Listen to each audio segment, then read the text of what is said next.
We're good? All right, please join me in the pledge of allegiance. Pledge allegiance To the flag of the United States of America, and to the republic for which it stands, one nation, under God, indivisible, with liberty and justice for all. Thank you.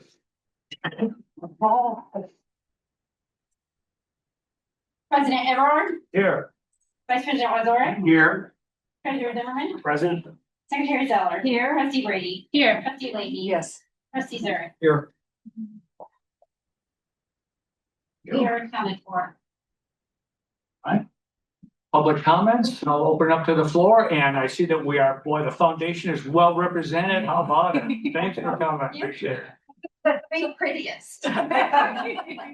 No argument there.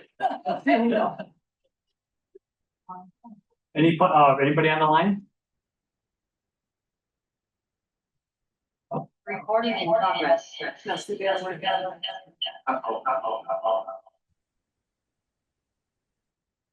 I don't see anybody at home. All right. Turn your volume down. You need me to help you?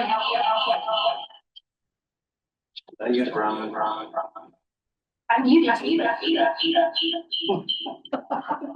Do you hear an echo? It's the small. Better.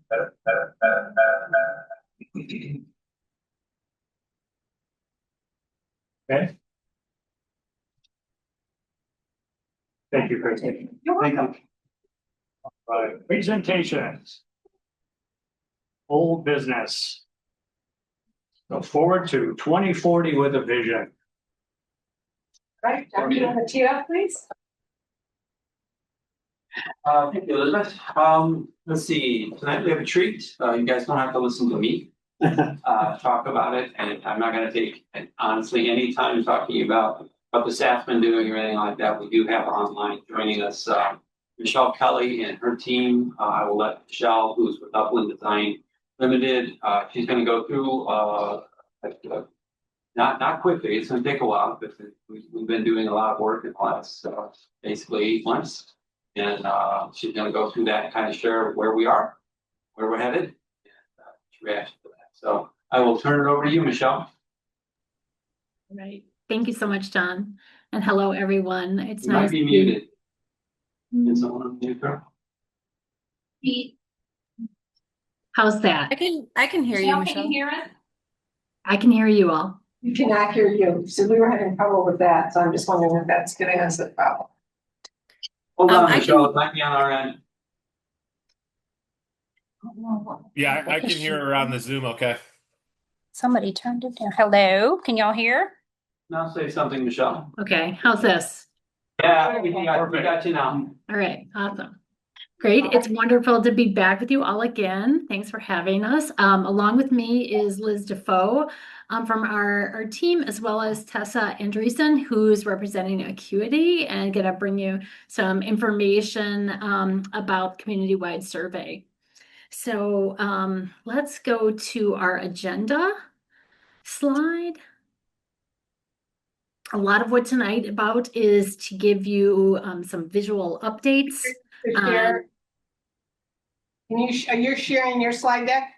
Oh, I thought you were going to share yours, but I have it all open if you'd like me to share mine. So you go ahead and you share since you're running it. I think it'll come across much better. Okay, great. All right, let's press share.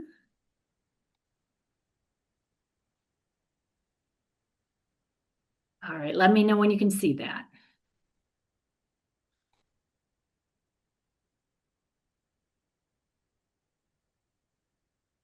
Good, thank you.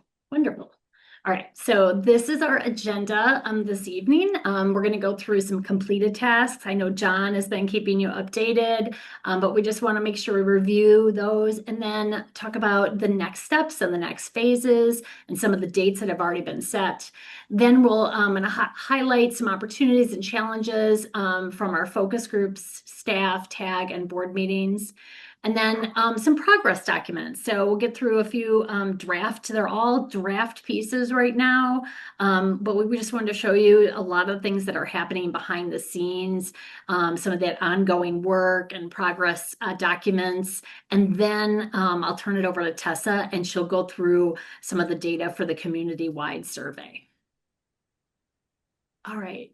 So first, undertaken to date, we've already completed the facility inventory and analysis, and you'll see a sample of that tonight. The public access site inventory, the market area demographic assessment, the eco-nature and agritourism analysis, our sports and leisure participation, which is looking at both in the county and outside the county, market and non-market values, impacts and benefits.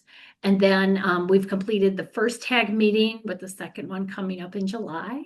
Lots of stakeholder meetings, and then 2 open houses, 4 pop-up events, and the community-wide survey. We have closed the statistically valid portion of it, while the open to anybody who wants to take it is still open right now. So, but that won't be in Tessa's information this evening.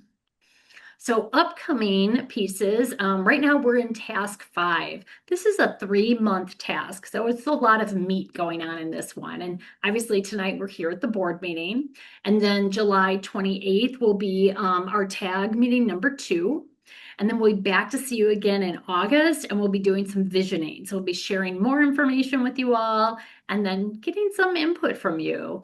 And then September 22nd, we're gonna do something similar with the staff.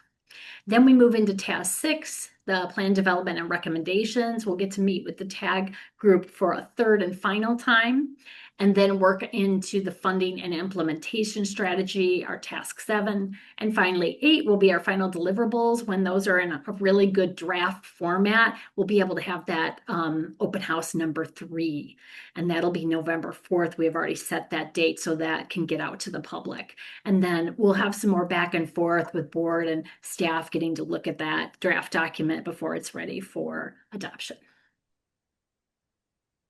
So some key things that have come out of all the focus groups, the tag meeting number 1, staff meetings, we have these first kind of 5 big things. And I don't think these will surprise anybody, but I think they are really with strong themes that we saw. So first, to protect, restore, and expand natural lands.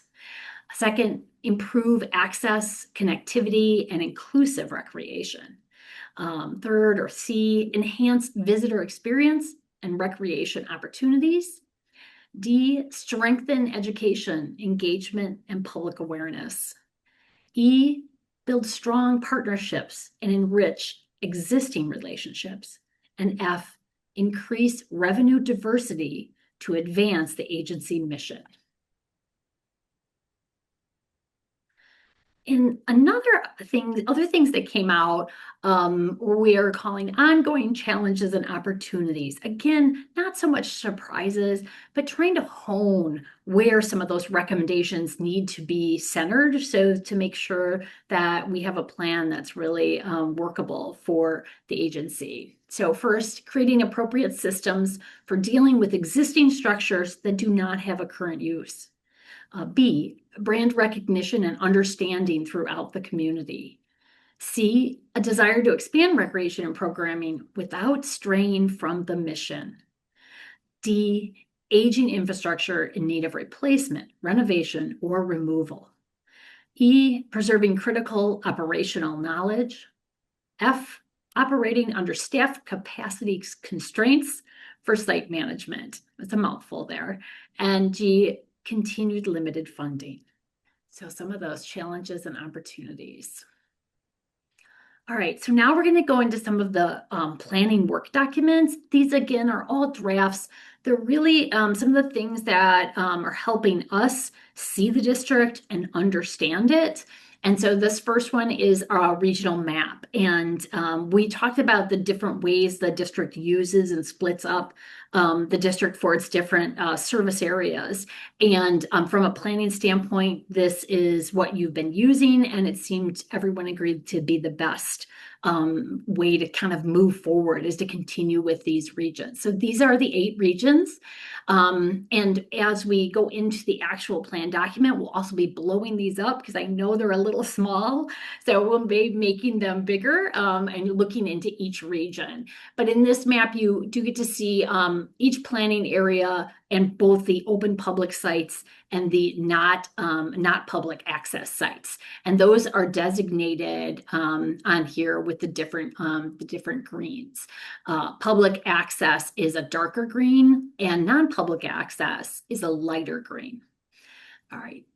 And then we start looking inside each of those regions and say, all right, how many public access sites are available in each region, and then non-public. And then we continue to move forward and look at the amenities that are available and the public access, the actual parking lots and different locations that you can access. So you might have one site, but there might be 4 access points to it. So this helps us start understanding how one site could really be serving a lot of different needs. And then we also look at the amenities. And so this tells us here in the Northwest that there are 83 amenities available at these different sites. And those will be overlapping. So there might be multiple shelters in that, but that tells you what overall, how many amenities are available. And then we can do some comparison of those amenities by looking at more detailed information. And this service area analysis is using the NRPA standard of a regional facility. So your sites we'd consider regional facilities where people will drive to them generally, and they'll come from a 5-mile radius is what that standard is. So these red circles are a 5-mile radius from an open public site. And you can see that the district has really great coverage. And areas where there's more population seems to be even darker red, and that's often what you want to see. So our map describes that 5-mile down here in the legend. And I was talking earlier about those amenities. So again, I apologize that this is small, but this is just a draft version of showing each access site. So for instance, Glacier Park has multiple access sites. So we're listing everyone. In fact, let me go to the next one. Oh, there we go, a little bit bigger. So you can see each of these is listed out, each different one. And then what are the amenities? And this is just a blow up, so it's not all the amenities, but you can see, yeah, there's hiking trails at most of the public sites, which is lovely, right? And then sometimes we have paved or unpaved shelters, bike parking, all kinds of information. And this really helps us understand how the district is serving the community from the recreational and public access side. And this is just the rest of the preserve. So there's a lot of good data. And then we have totals by region of what amenities are available in each region. And another really big map, and again, we'll be doing some blow-ups of these, but this is a preliminary existing trails and waterway map. So this just is showing us different areas with colors of trails, and I'll just point to this nice orange one here. So that is, a nice trail there. And then we've done the same thing with canoe and kayak launch maps. And you see these E's are existing and the P's are preliminary recommendations. So one of the things we're doing is we're developing these ideas by going out and seeing the sites and the facilities and understanding how they're being used. Then we start looking for what is needed and what might fit into the owner of your already land ownership. And as we move through the next couple months, we'll be sharing these with staff and getting feedback. And then we'll even get to come see you all again and get feedback so that the recommendations that are in the plan and these final maps, when they're complete, will be things that we have all agreed on. they really fit, they work, and it gives you a really great roadmap for the next 10 plus years. So a couple more sheets I want to share with you are the facility and the site inventory sheets.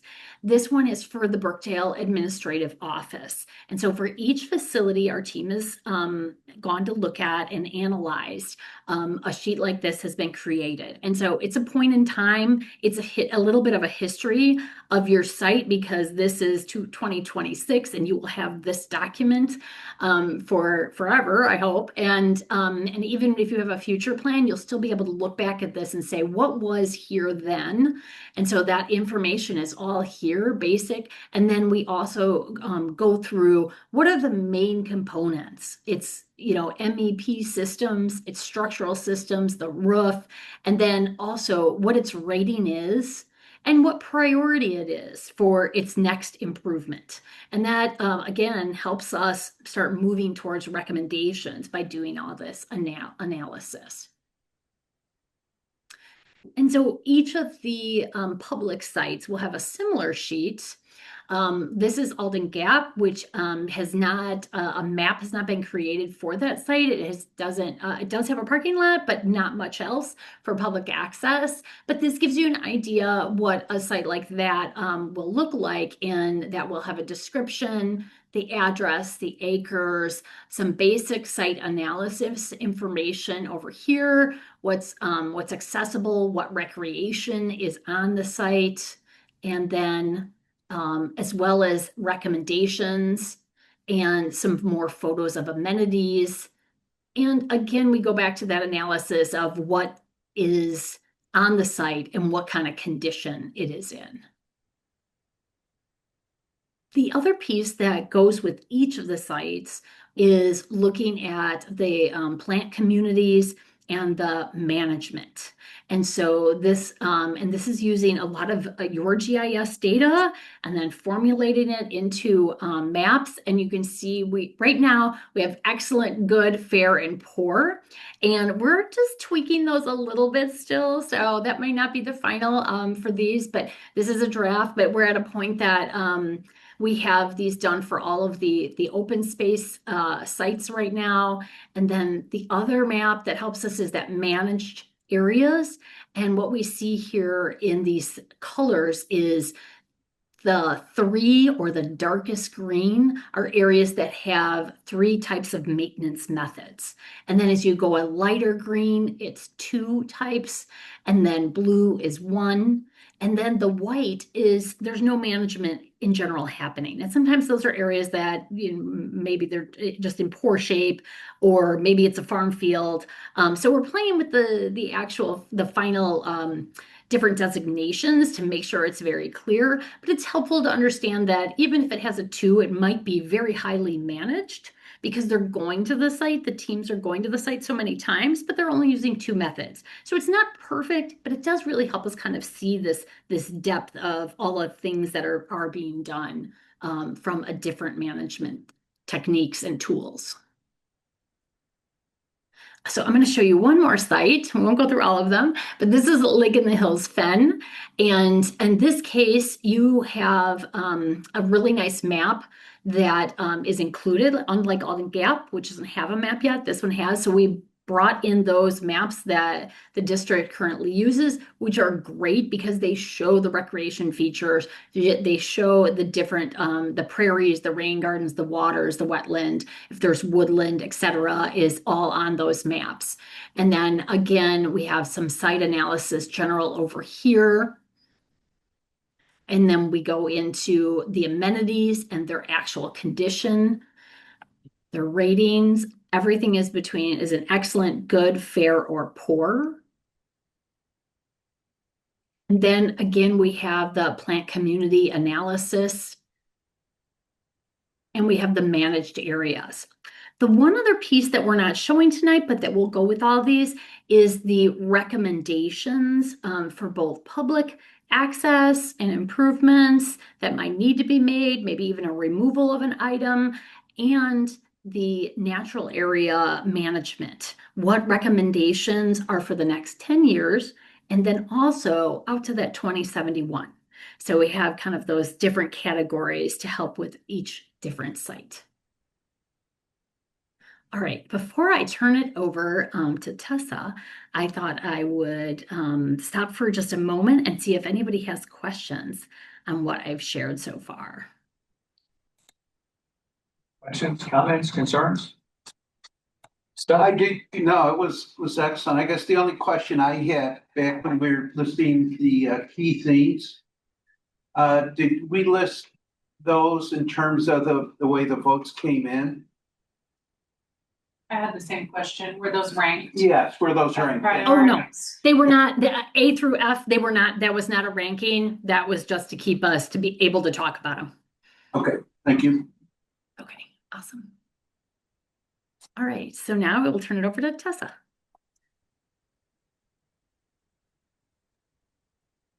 Hi there. Like Michelle said, thank you very much for having us. We wrapped up the community-wide survey last month with a great response. We have about 541 respondents, and overall, their opinion is great of the district. You'll see on this slide, the first column with numbers is this wave's results. The second one is the results from 2020. And then the two columns on the right are comparisons for forest preserves of DuPage and Lake counties.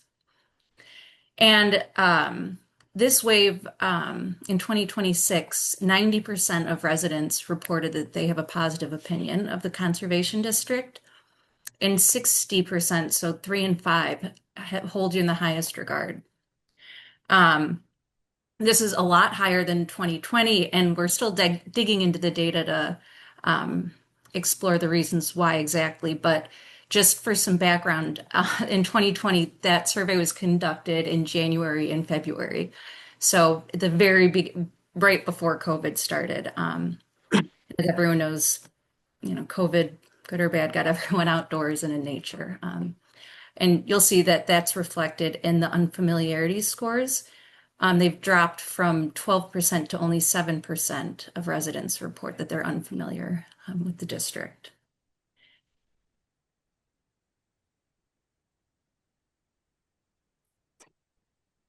So, next slide. Good scores. Yeah. Numbers. Front of you. Yeah. We also, oh, sorry, question? No. Just comment. Actually, I just have one question too. Sorry to be interrupted. Just back at those numbers, I'm somewhat familiar with like NPS. So, I mean, that's a pretty high number if you take 8, 9s, Well, and 10s.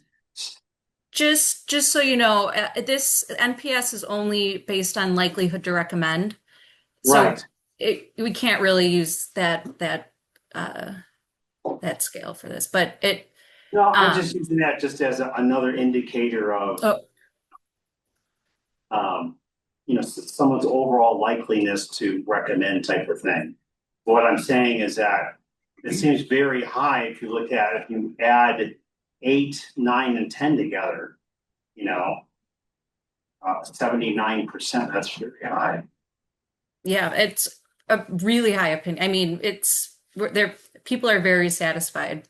And like we have, like I said, we've got open-ended questions that we're still coding the responses of. So we will have a lot more insight with the full analysis. These are the people that were selected randomly. Yeah. None of the people who volunteered to take the survey, none of those results are mixed in with this, correct? No, those are, this is just a statistically valid survey, right? We do have, I believe, it's well over 500 responses to the public survey as well. So we'll be able to get some good feedback from that.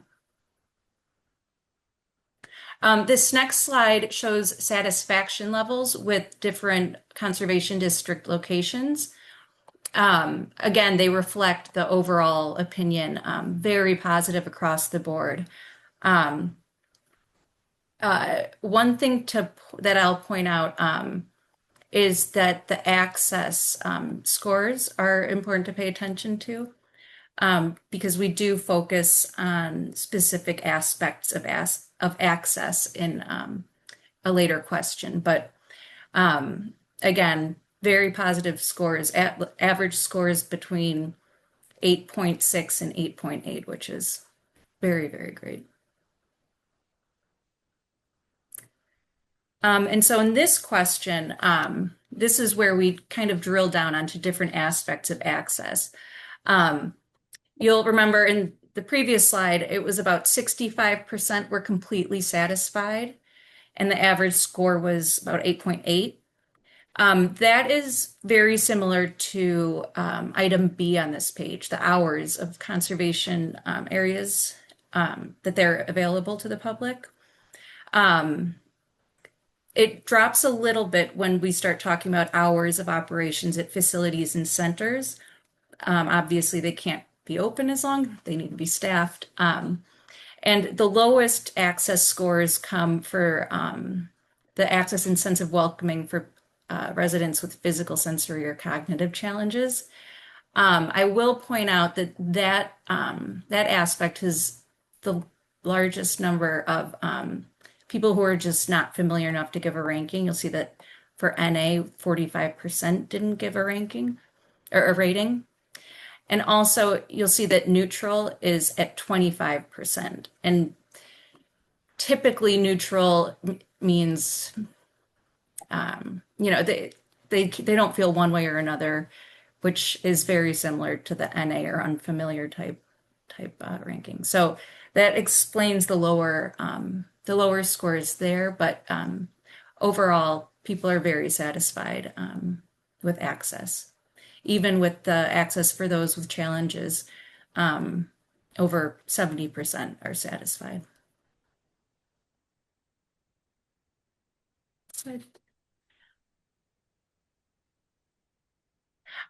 So these two slides are split into two. We asked about household interest in different programs or activities offered by the Conservation District. The top items are on this page. The first one is access to water activities like canoeing and kayaking at 77%, followed by local history and education. I think that's on the previous slide. It's 75%. So activities or programs that focus on local history. And then third is wildlife outreach programs. These three items kind of fall together at between 71 and 77% and kind of represent a top tier group. They're followed by the nature play areas and cultural events and arts and crafts fairs. Those kind of cluster together as well at 64 and 65%. And then those are followed by weekend camping, the multi-day or day-long arts and crafts workshops, and exercise signage. Those all kind of cluster around 50% who are interested.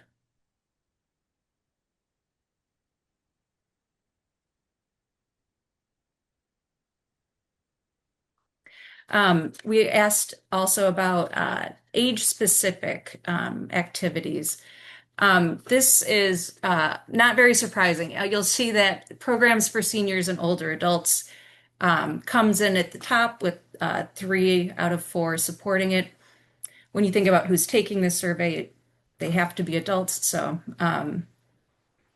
this is more in people's self-interest for that item. But I will say that the interest in even the youth activities is very high, with the lowest being 41% who are interested in preschool or early learner nature programs.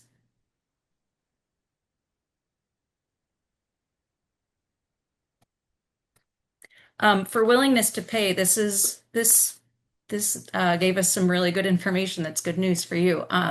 Residents in general are willing to pay more to cover the costs for the activities that they participate in.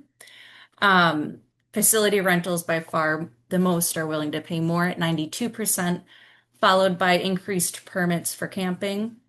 And then the last is higher program or activity fees, with 70% supporting it. I will say that 70% seems like a high number, but when you think about it, it is kind of close to 2-to-1 support to oppose. So just remember that about 30% of your residents do oppose paying more for higher fees for events, programs, etc.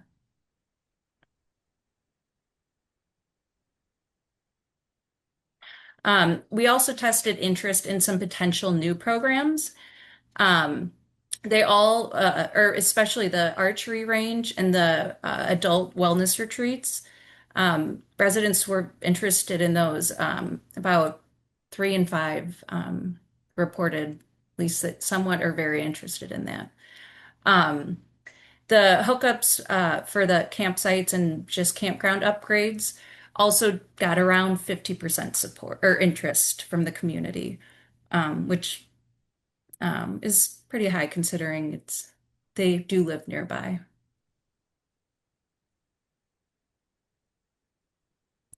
And then one of the last questions we asked was about the value of all of the services, sites, amenities, programs, events that the Conservation District provides. How do residents rate the 2% or 2.5% share of property taxes that go to the Conservation District? And this reflects the satisfaction and overall opinion scores as well. It has increased quite a bit, with over half of residents saying that you represent an excellent value, given your share of property taxes.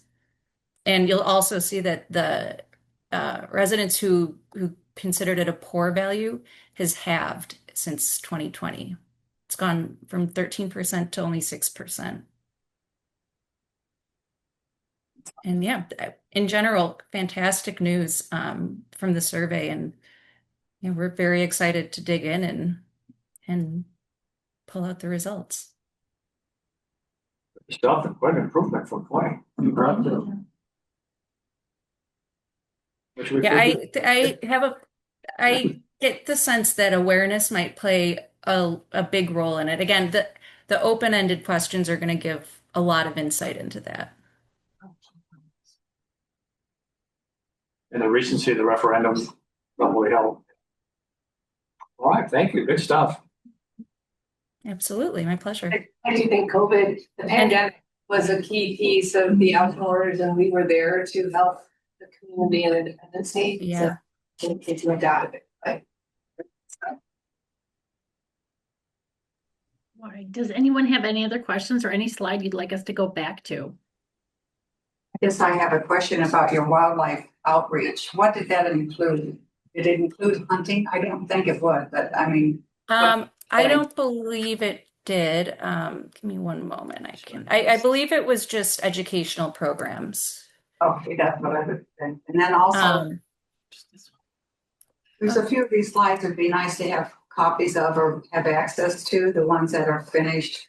When will we have some access to slides?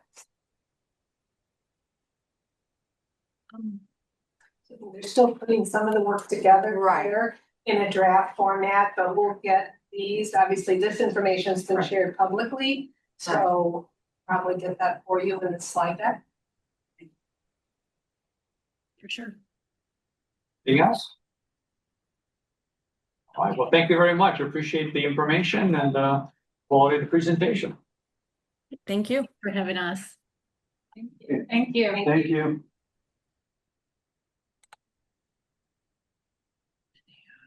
Moving on. Business. Ready to have a chance to take a look at the agenda. Items that want to call out. I asked one question. One of the items on the agenda that struck a nerve with me was just the amount that we're looking for demolishing buildings. And I just asked for some additional information on that. So it should be on the agenda. We'll keep it there and get to that point, just some additional information. So let's talk about that if we want to, about how we take down buildings, because we do have quite a few that are on the removal list. and when funds are available, but we did look in, the question was, can we get support from our local municipalities, the fire protection districts that maybe through their exercise with college. So I know, Gabe, you had reached out to the college and Ben, you had some information. So would you like to share some background in that? I can real quick. I just reached out to the local fire chief out of Marengo and asked if they were still, departments were still doing those types of trainings and events, and because there was some discrepancy at one point, they might have suspended those activities, but they do still do them. It is virtually the same kind of process we would have to go through anyway. We would still have to do asbestos abatement, lead abatement, still get all the permits and everything like that. The cost savings, potential cost savings would come in the fact that they burn and they burn it as completely as they can when they're done doing their training. But we would still have to come in and haul out whatever's left and the debris. So it's something that we could certainly look into further if the board is like us that and see approximately what cost savings we would realize. Yeah, I definitely think it's worth pursuing. Yeah. What was the number? Is 1.3 million or what? I can't. It says 3.3 3.3, for yeah. all of the physical building structures that we have. So, yeah, anything we can do to whittle that down, I think. And that's why we have not, been making those investments. And I think by doing this report that the operations team has kept front and center is that becomes a regular ongoing liability, and the cost to take down those buildings going forward is not going to be any less expensive. So the sooner as we look towards planning, not only doing in this plan, what are the things that need care and attention because of deferred maintenance, taking buildings down is also one of those pieces. At one point, there was used to be people that would salvage for the barn wood and all that. I think that's kind of come and gone. That fad that ship has sailed. It's still around. Yeah. Yeah. So they're few. Just so you guys have this information, I went back and looked at 2015. We had about 120 buildings on the list. We've done a significant amount of demo. It's just a very, very arduous process to do. It just takes a lot of time. We have used fire departments. We work with Cary Fire. We work with Harvard Fire, one of them is down the street here, down the road. And it can be successful. They did what about 5 years ago, I was looking for the easy button, trying to figure out what is a way we can start knocking down some more of these. I reached out to a contact that was in the fire, he was a Cary Fire at the time, and he said that they had to put a moratorium on it because a statewide moratorium, because a couple of firefighters had gotten injured in the process of this, and they just wanted some checks and balances in place. And Ben reached out to his contact and found out, yes, those checks and balances are back in place, and so that is available again to do that. And I'm going to give you one more little statistic. Lake County Forest Preserve District embarked on getting rid of their excess buildings. They started in 2009. I think the number was 109 buildings they had. They finished this year, meaning they got their entire backlog. It took them basically 15 years to get that backlog done. I don't think it will take us that long to do that, but with the staff capacity that the agency has right now, not, bringing down a couple or 5 in a year is a lot. If they're all in the same campus, it's easier, but if they're spread out at different campuses, it's much more difficult. Most of ours are spread out. The 2 campuses that have a lot of them, Pleasant Valley Conservation Area, the Bison Farm area, you've been to, has a lot of them. Clinus, which is right outside of the front side of Glacier Park, has a lot of them. And then there's one over here that nobody sees in Brookdale called Conofastic. It's the former owner's name that has a great deal. So, in those 3 complexes alone, probably are 40 structures. So those will be they won't be easy by any. None of them are easy, but they won't. Finding out from Ben that this opportunity to do that training is back out there, I I don't think it's gonna save a great deal of money, but it might save some, and if it provides an opportunity for training for local fire departments and a good cooperative effort, it's probably a good thing. Okay, good, thank you. Sure. Any other agenda items to point out or question?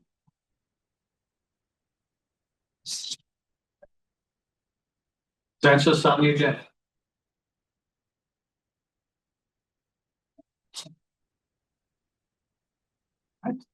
Health insurance, everybody's favorite topic.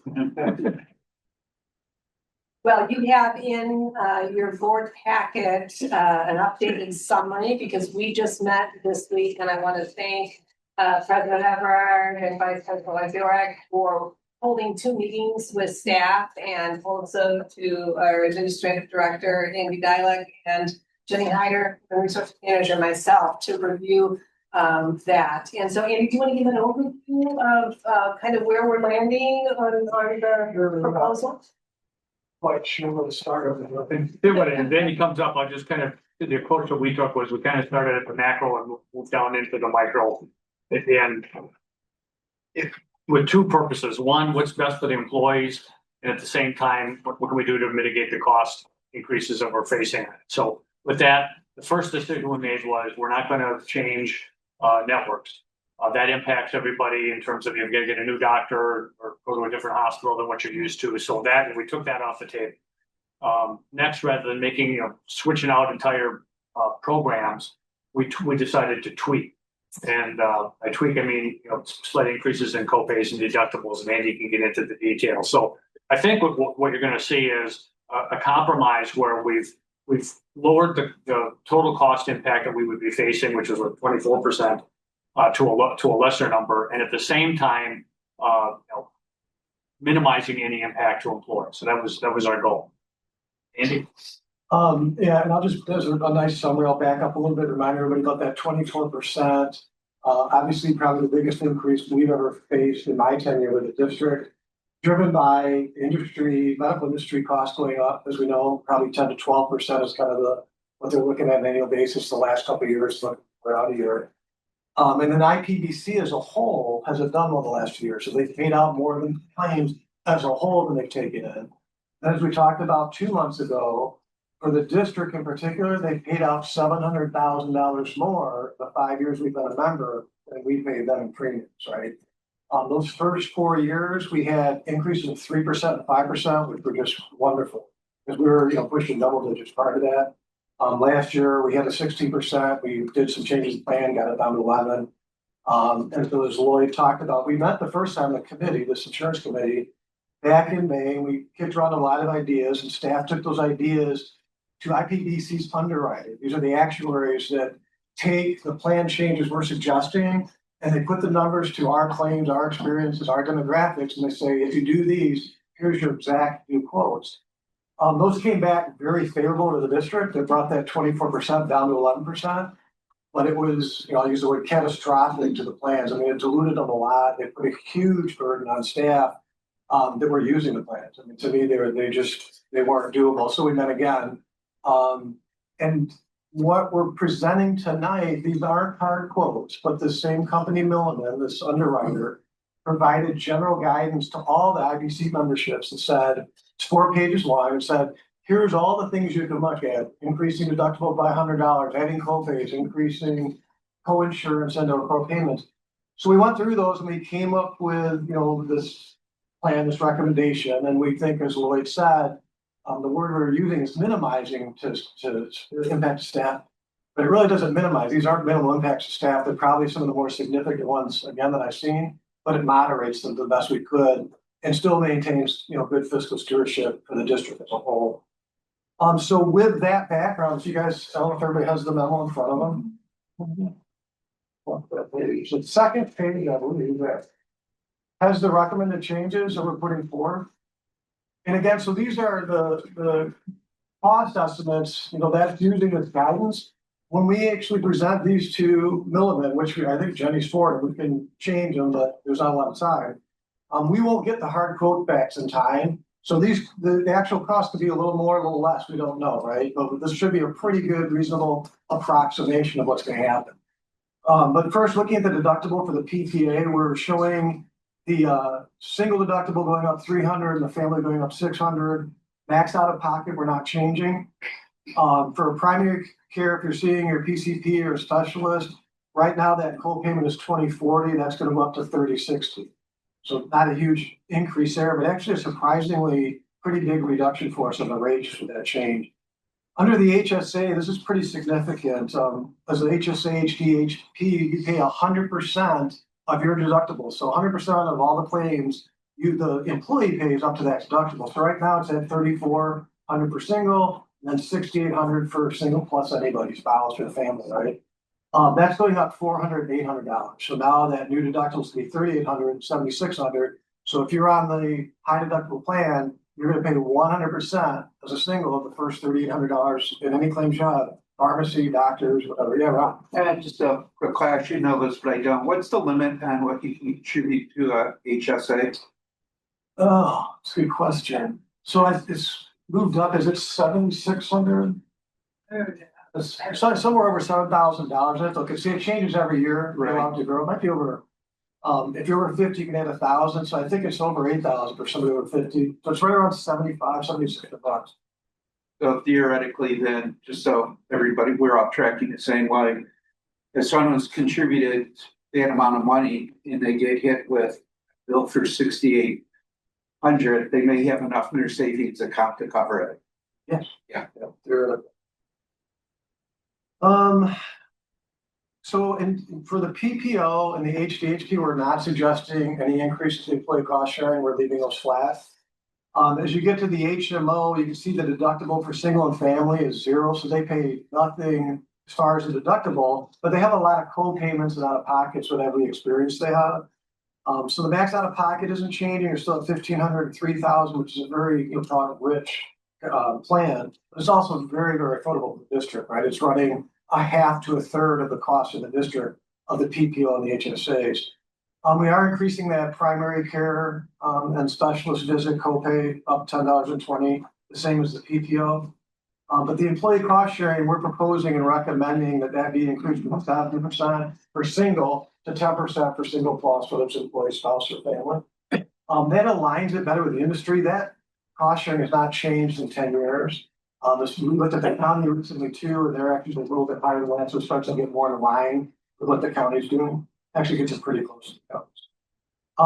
Let's see. In doing all of those changes, we see that decrease go down from the actual budget year to what we're projecting for next fiscal year 28 to 13.8%. Or $172,000. So that's still a pretty obviously big impact, but much more affordable to the district than looking at 24% or 22%. I'm going to skip the dental vision. It's dental went up 6%. Vision isn't changing. And then I'm just going to really quickly go to the next schedule, which shows all the employees' cost sharing. In those first two columns, that's currently what they're paying today. So the percentage is the percentage of the gross premium the employee's paying, then the annual cost, what that means annually to the employee. So that's their out of pocket. As you look down at that PPO, you can see that family's $9,000 right now today. And then if you look at the couple columns over, you can see those going up significantly, right? And the PPO getting hit the hardest because those rates are going up the furthest. But if you look at the first one, the HDHP singles going up $248 annually, and this is just your cost sharing, nothing to do with deductibles, just the amount that's coming out of your paycheck every year. Families going up $1,000, and they jumped out of the PPO. You can see if you have a family PPO coverage, that's going up to $1,900 a year. Andy, does I have no clue. I'm just curious. Does changing the max out of pocket do anything? It does. Oh, okay. Like with the HSA, the high deductible health plan, when you increase that deductible, you automatically have to increase the max out of pocket because you're paying the first 100% of it all. So you couldn't have. Is there any reason you didn't decide to change that at all? Say that again. That you didn't decide to play with the max out of pocket for like the HMO, PPO or HMO thing? We didn't. I mean, this proposal does not include that. No, I was wondering why. That's all.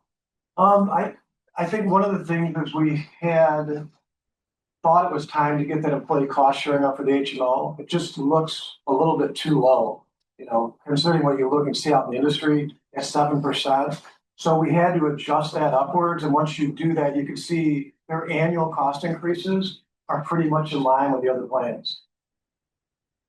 So if we did anything else, then it's gonna, you know, they're gonna have both that cost sharing increase. And now if you use the plan, that's gonna go to 12. So we just thought it was fairly equitable.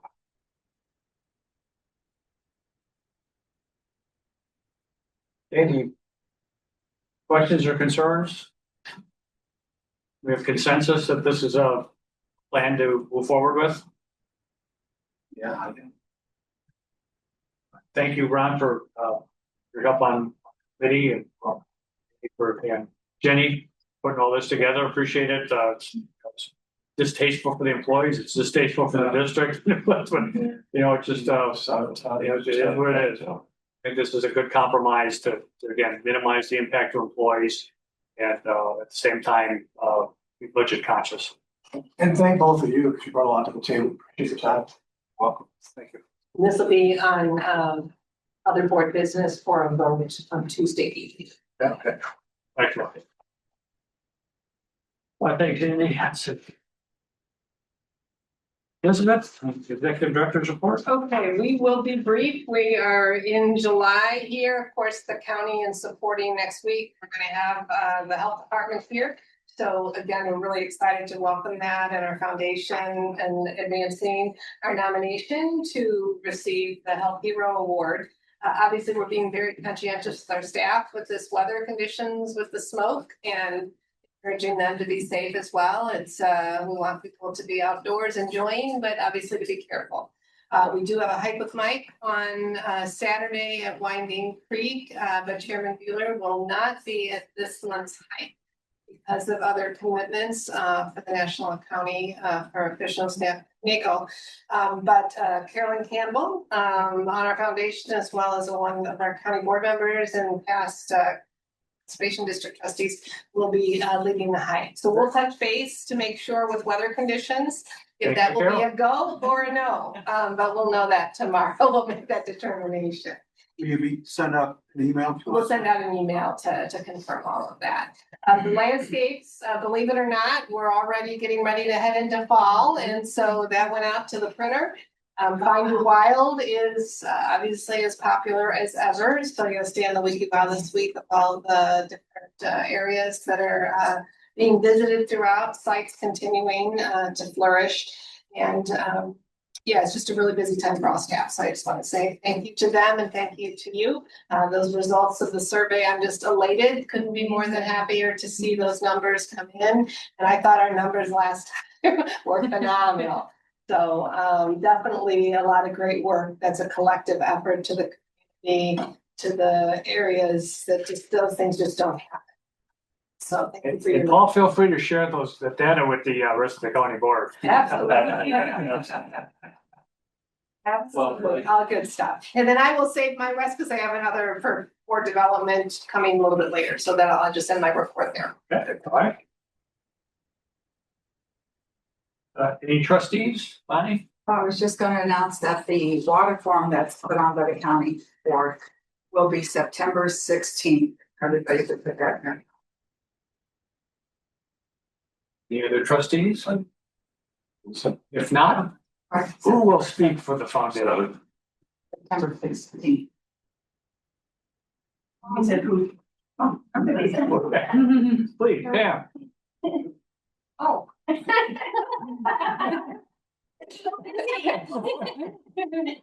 And by the way, we also have Marty Berman and Carolyn Campbell here from the foundation as well. And all, you know, We are honored, all the heavy I hitters. bring them with me everywhere I go and they take pictures, so they have all that data on their phones. For the county board member, call Carolyn.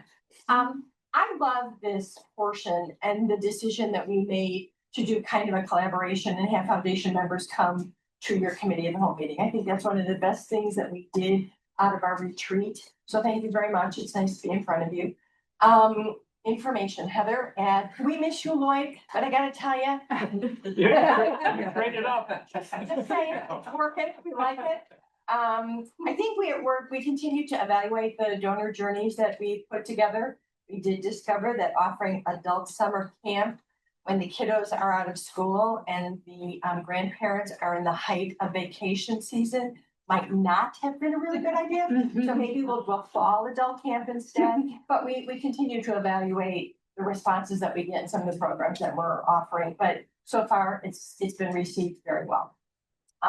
We also will be updating our strategic plan, but we're waiting for you to do your strategic plan so that we can do something, you know, in conjunction with and parallel to, so that we're on the same pages again.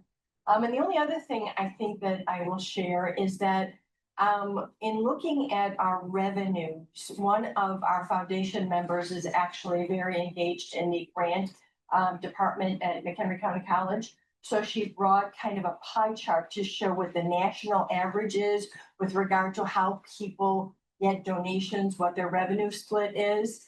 And it's funny, the average for most foundations is that they get about 16% of their revenue from corporate grants and things of that nature, and like a 40% of individual contributions. The foundation is exactly opposite of that. And so one of the things that we are noting that we will share with you is that that is why we do the donor journeys. That is why we're trying to take this information and let people know, is that we really need to ensure that those individual contributions are coming in more consistently, so that's sustainable, because we never know when those grant opportunities, a lot of them are governmental, we never know when they may go away and that money just disappears from our coffers. So that's the only updates I think I have for all of you. Oh no, one other one.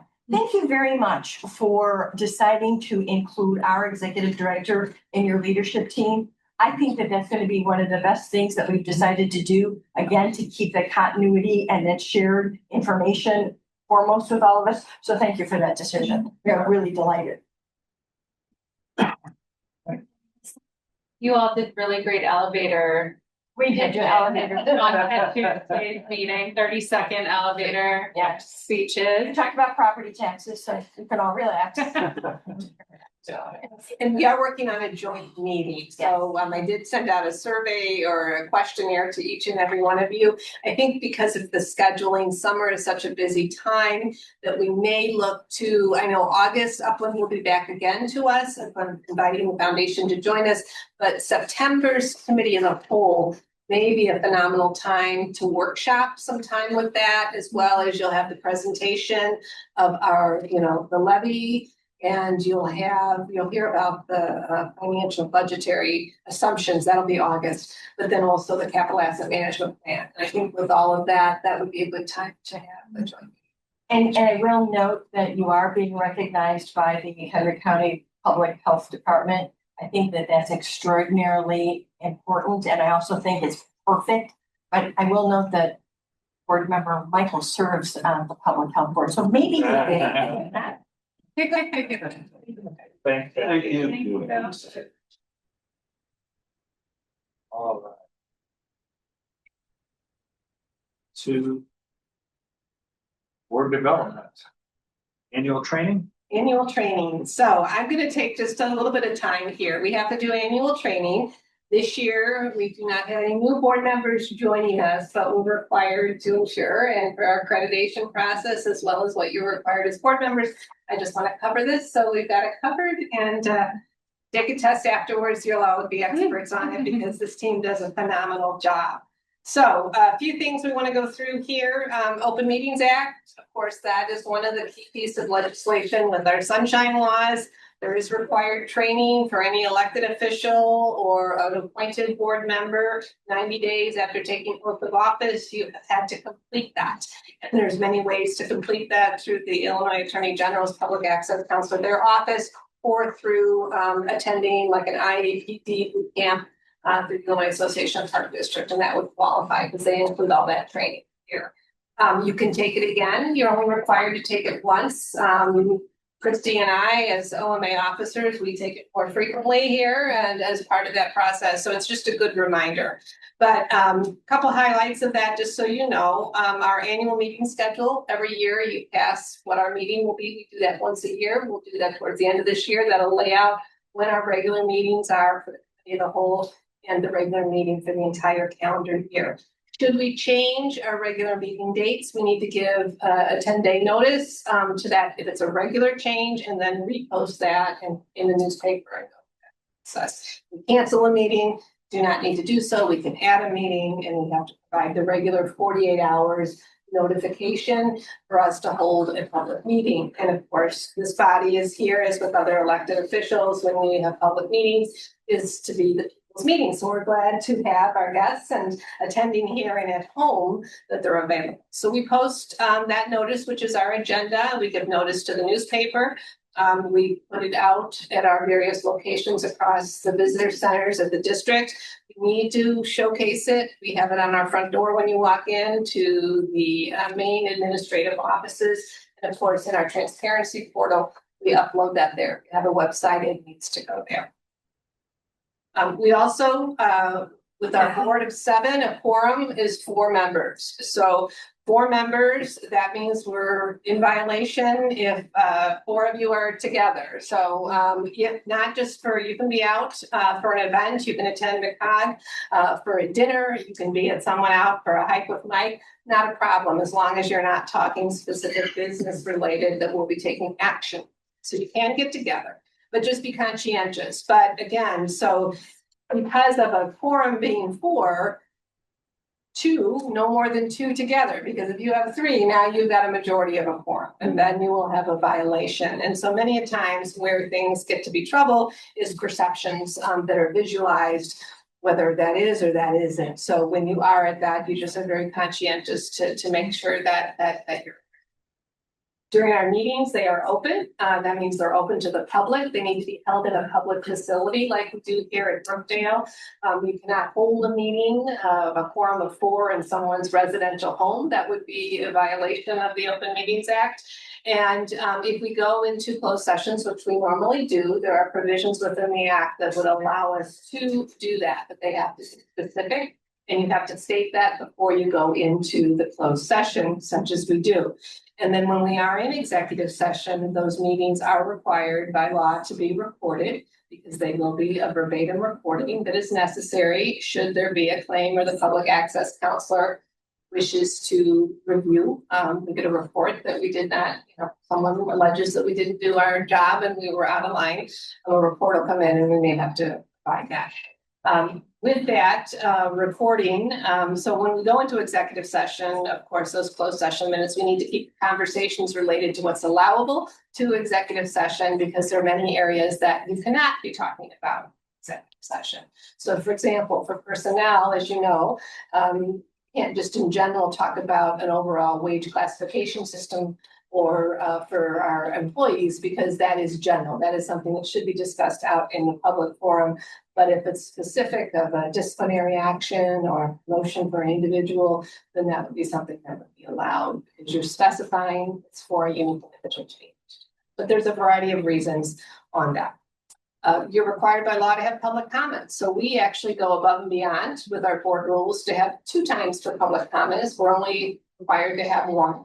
And then we as a board, you as a board, set the limitations. So we have a 3-minute opportunity for anyone to approach the board, whether they be in person, whether they be at home, because now we've opened up our board meetings through live video interaction through our recordings, but we're not required to record our meetings for the public to attend. We go above and beyond to take that extra effort for transparency.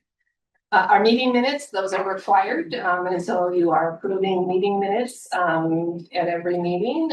Executive session meetings as well, you're approving those or reviewing them in closed session, and then making the determination whether those will come out publicly. The meetings need to be posted once you approve those meetings for the month. We need to get them up 7 days after that, and so Christy does a great job. She gets those up, and they must remain available 60 days afterwards, our transparency portal is much further extensive than that. We have multiple years that you can go back and look at the meeting minutes, and that makes it available, easily accessible to the members of the public.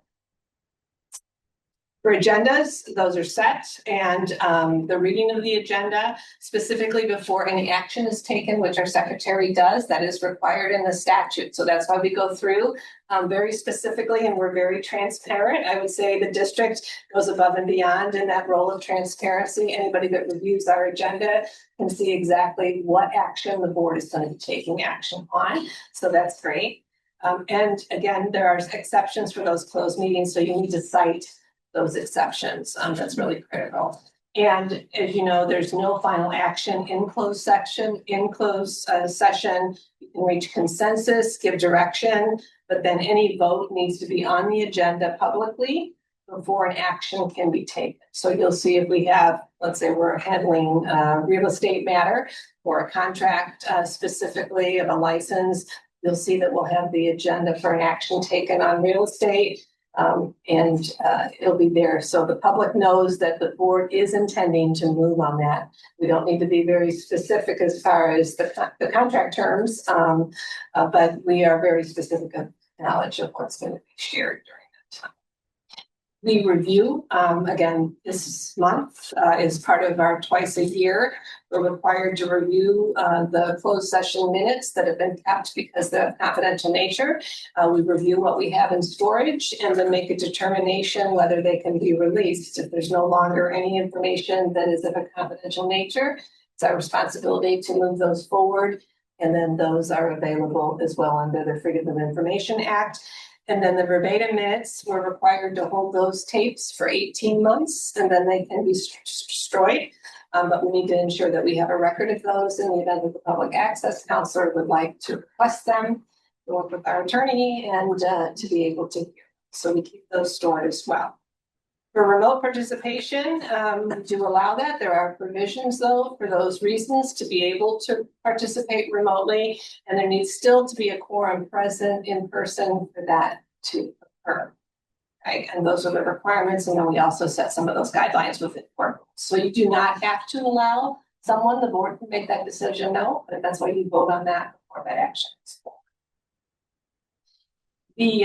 There is another requirement for IMRF, which we are a part of for Illinois Municipal Retirement Fund, and that is compensation.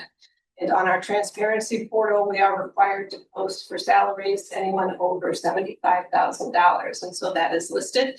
And then if there is total compensation that's equal to or greater than $150,000, it requires a 6-day notice before any action is taken on those wages. The total compensation includes salary, health insurance, housing, allowance, clothing, bonuses, loans, vacation days, granted sick days, etc. So that becomes total compensation. All right, Freedom of Information Act, that's another act that we are required to follow. And it's a presumption that all records that are in custody of the district are part of the public body are presumed to be open for inspection and copying. So, Christy, we have our Freedom of Information officers. We've got multiple officers that go through the training as well and receive those requests as they come in. And we can't necessarily not provide a record. We have the burden of proving convincing evidence that, in fact, that they can't be released if we do that, and we work with our attorney.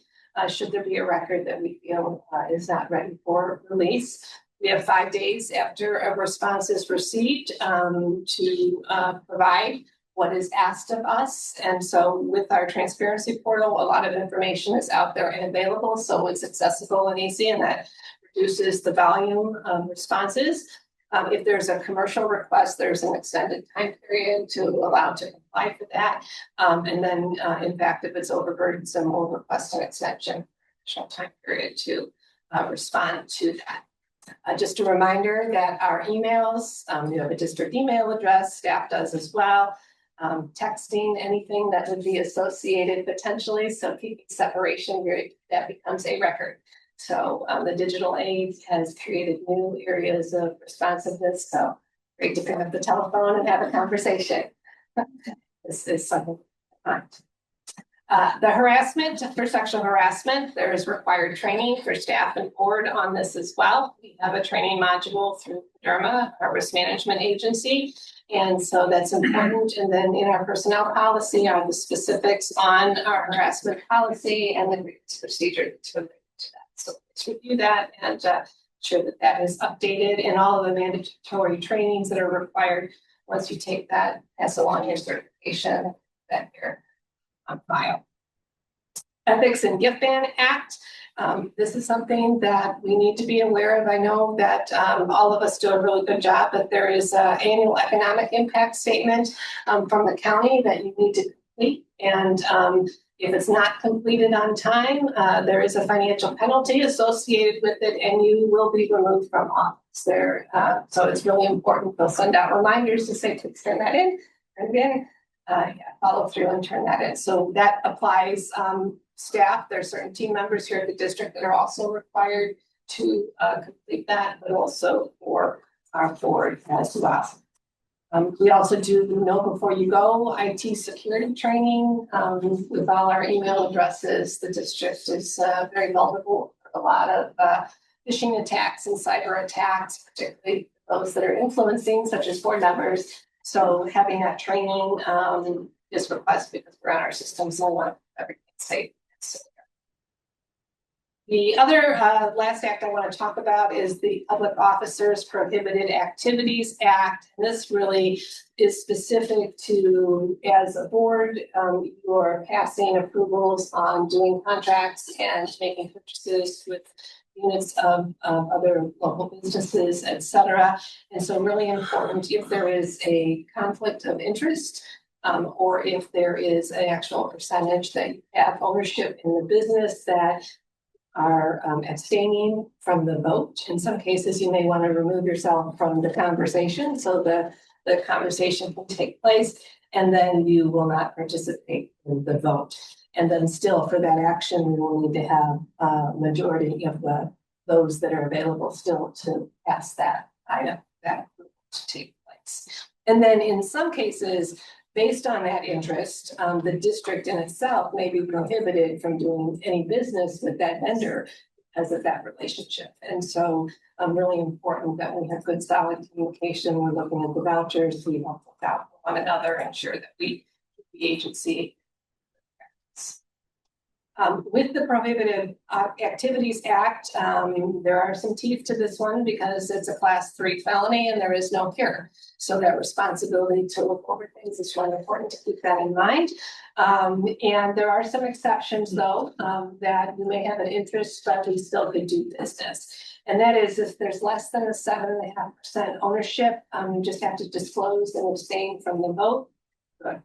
If you have more than 7.5% ownership and the contract value doesn't exceed that $2,000, then you disclose, you abstain from the vote, and you're good. But you have to look 2 of those in a year, 4,000, you've exceeded that, and so therefore no longer right. Also, when we look to the Gift Ban Act, it's in place to help fight corruption and favoritism with state and local government. And both officers and employees are prohibited from either soliciting or accepting a gift from any prohibited source. And this would also not only apply to staff and board members, but to any immediate family members that are living within their office home. Or immediate family members, so an officer or an employee or a board member. Gifts would be cash, goods, food, drinks, entertainment, etc., golf outings, baseball games, anything that that you would have. There are exceptions though, if you have received a gift from a relative or someone that you have a personal friendship with over time, and there's good evidence that you show that, then that does not apply. Also, any food or refreshments that don't exceed $75 a day, but must be consumed on site. So if someone gives you a bottle of wine and it's you're taking it home for that's not consumed. You know, you got to consume it. So Works for me. And then the cumulative value from the source is less than $100.